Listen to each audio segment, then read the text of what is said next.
6 പതിറ്റാണ്ടായി കോട്ടയത്തെ വിവിധ സർക്കാർ ആശുപത്രികളിൽ എത്തുന്ന രോഗികൾക്കും കൂട്ടിരിപ്പുകാർക്കും ഭക്ഷണം വിതരണം ചെയ്യുന്ന ഒരാളുണ്ട്.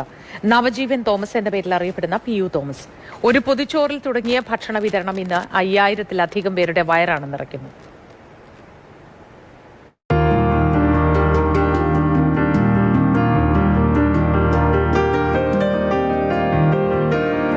പുലർച്ചെ 3 മണിക്ക് തന്നെ തോമസ് ഏട്ടന്റെ നവജീവൻ ട്രസ്റ്റിലെ അടുക്കള ഉഷാറാകും. ഉച്ചയ്ക്ക് 1 മണിയാകുമ്പോഴേക്കും കോട്ടയത്തെ കുട്ടികളുടെ ആശുപത്രിക്ക് മുന്നിൽ നവജീവന്റെ വണ്ടിയും ഭക്ഷണവും എത്തും.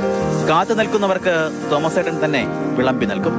വൈകിട്ട് 4 മണിക്ക് കോട്ടയം മെഡിക്കൽ കോളേജിലും തുടർന്ന് ജില്ലാ ആശുപത്രിയിലും ആയുർവേദ ആശുപത്രിയിലും ആകെ 5 ആശുപത്രികളിലായി 5000-ഓളം പേർ ഈ സ്നേഹം പങ്കിടും.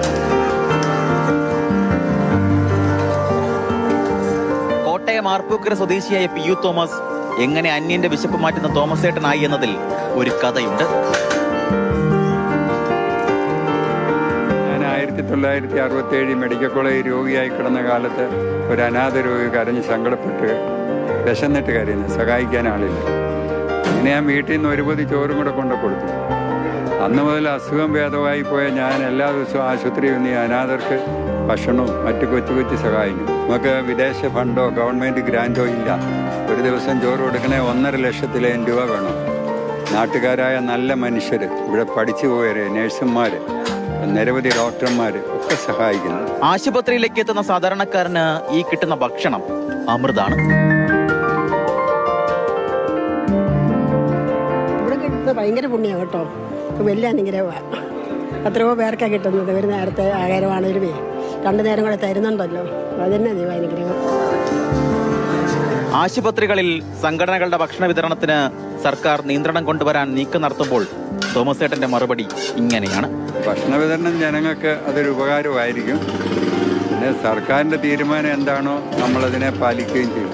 കൊടുക്കണ്ടെന്ന് പറഞ്ഞാൽ നമ്മൾ കൊടുക്കത്തില്ല. എന്തായാലും സർക്കാരിനോട് ഈ നാട്ടിലെ ജനങ്ങൾക്കും പറയാനുണ്ട്. സർക്കാരിനോടെ ഇത് നിർത്തരുന്ന് പറയണം. എന്തുമാത്രം ജനങ്ങൾ ഇങ്ങനെ കളിച്ചോണ്ടിരിക്കുന്ന അത് നിർത്തിയാൽ എന്തേറെ പേർക്ക് ബുദ്ധിമുട്ടുണ്ടാകുന്നേ. അത് പറഞ്ഞാക്കാൻ പ്രത്യേകം പറയണം, സർക്കാർ നിർത്തരുതെന്ന്. വിളമ്പി നൽകുന്നത് നന്മയാണ്, അതിൽ തടസ്സം വരാതിരിക്കട്ടെ.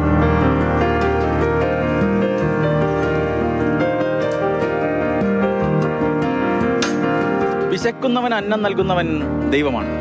തോമസ് ഏട്ടൻ കോടിക്കണക്കിന് മനുഷ്യരുടെ ദൈവമാണ്. സ്നേഹം വിളമ്പി നൽകുന്ന ദൈവം.